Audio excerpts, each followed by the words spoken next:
आप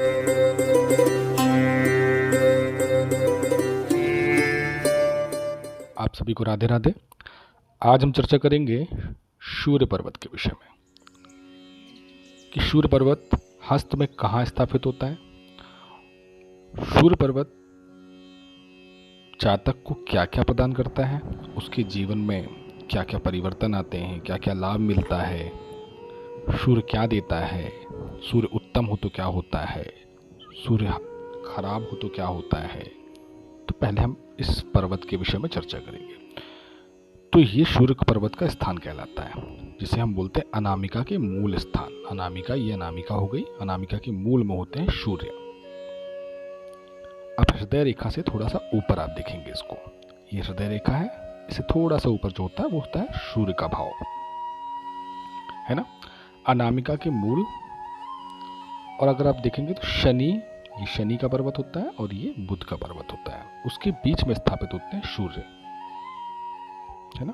अब यदि ये सूर्य का पर्वत आपका उभरा हुआ है, मतलब ऐसा उभार लिए हुआ है, ऐसे हाथ को बंद करने में तो अगर उंगली आप थोड़ा सा बंद करेंगे और उभरा हुआ दिखता है, थोड़ा उठा हुआ ये भाव दिखता है, तो ऐसे जातकों को बोला जाता है कि ये कला प्रेमी होते हैं। संगीत हो गया, साहित्य हो गया, शिल्प कला में निपुण होंगे, आत्मविश्वासी होंगे, दयालु होते हैं, धनवान होते हैं, भाग्यवान होते हैं, भावुक होते हैं, उदार होते हैं, बुद्धिमान होते हैं, धैर्यवान होते हैं, अच्छे वक्ता होते हैं एवं सम्मानित भी होते हैं।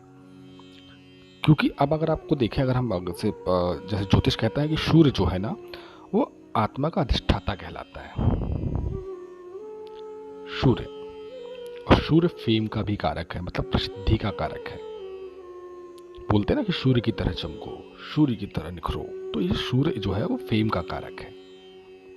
और जितनी चीजें आपने इसके विषय में भी सुनी, जो भी इसके गुण हैं, वह गुण कब होते हैं? जब आपका सूर्य उत्तम होता है, इसका पर्वत आपका बिल्कुल उठा हुआ हो, किसी प्रकार से कटा फिटा ना हो, है ना, न बैठा हो, ऐसा रहता है। अब सूर्य पर्वत अगर अच्छा हो तो व्यक्ति जो है ना वो राजकीय कार्य हो गए, उसमें भी निपुणता हासिल करता है, सफलता भी प्राप्त करता है। और इसके अलावा अगर सूर्य पर्वत के अलावा वह हाथ में आपके अन्य और कोई भी शुभ चिन्ह हैं, जैसे शंखनुमा चिन्ह होता है, मछली नुमा चिन्ह होता है, क्रॉस का चिन्ह होता है, ये सब चिन्ह होते हैं, तो ऐसा व्यक्ति राजसुख भी प्राप्त करता है और अच्छी पद और प्रतिष्ठा, मान सम्मान भी प्राप्त करता है और एक अच्छा जीवन बिताता है। और अगर सूर्य का पर्वत अत्यधिक उभरा है, इसमें भी देखिए दो चीज़ें होती हैं, ज़्यादा उभरा भी ठीक नहीं होता और ज़्यादा बैठा हुआ भी ठीक नहीं होता, तो सम का होना चाहिए।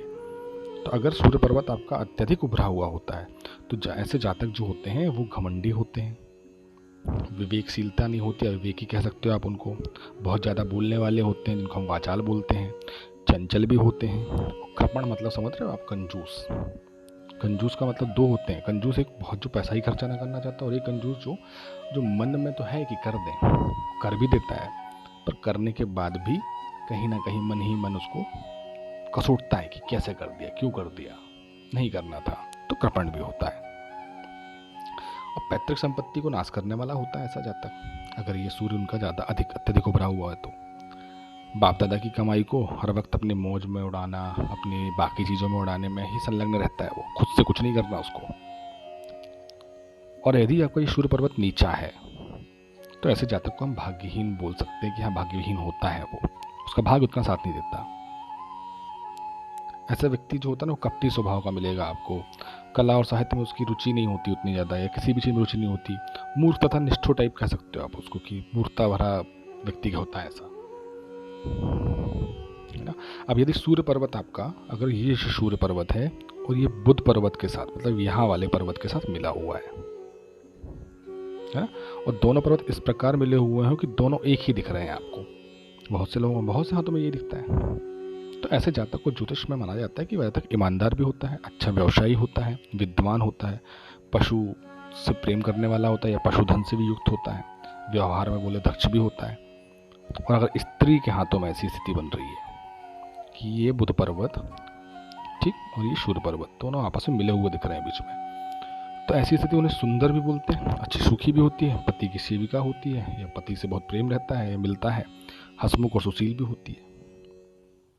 अब अगर सूर्य पर्वत आपका बाजू में आपके जो विराजमान ग्रह, मतलब इनके पुत्र शनि विराजमान है, अगर शनि से मिला हुआ दिख रहा है, अपनी शनि की ओर झुका हुआ दिख रहा है है ना। तो ऐसे जातक धन धान्य से बोलते हैं युक्त होते हैं, भोग विलास में अधिकतर व्यस्त रहते हैं। ऐसे व्यक्ति परिश्रमी, साहसी, धार्मिक भी होते हैं। इनके बहुत से नौकर चाकर भी होते हैं। इनके बड़े बड़े अधिकारियों से जो है मंत्री दादा से भी संपर्क होते हैं, क्योंकि अब शनि मतलब स्थिरता, जीवन में उच्चता प्रदान करने वाला भी होता है। सूर्य मतलब फेम। तो ये दोनों चीज़ें हमको मिलती हैं जीवन में, है ना। तो ऐसे जो व्यक्ति होते हैं, अगर स्त्री के हाथ में से बन रहा है कि भाई दोनों शनि पर्वत के ऊपर इसकी ओर झुका हुआ है सूर्य पर्वत, तो स्त्री के हाथ में अगर सूर्य पर्वत शनि की ओर झुका हो तो ऐसी स्त्री को हम बोलते हैं क्रोध दिखाता है, कार्य में असफल होती हैं। चतुर होती हैं, वह बोलते हैं कि पति पत्नी में उतना मेल नहीं बनता उनका। ठीक है, तो आज हमने चर्चा करी सूर्य के विषय में और उसका शनि पर्वत की ओर झुके होने पे या बुध पर्वत से मिले होने पे क्या परिणाम होते हैं। कल भी हम आगे चर्चा करेंगे सूर्य पर्वत के विषय में, आगे और भी ग्रह भावों के बारे में जानेंगे कि इसका सबसे जुड़ाव होने पे क्या फल प्राप्त होता है। तब तक के लिए राधे राधे।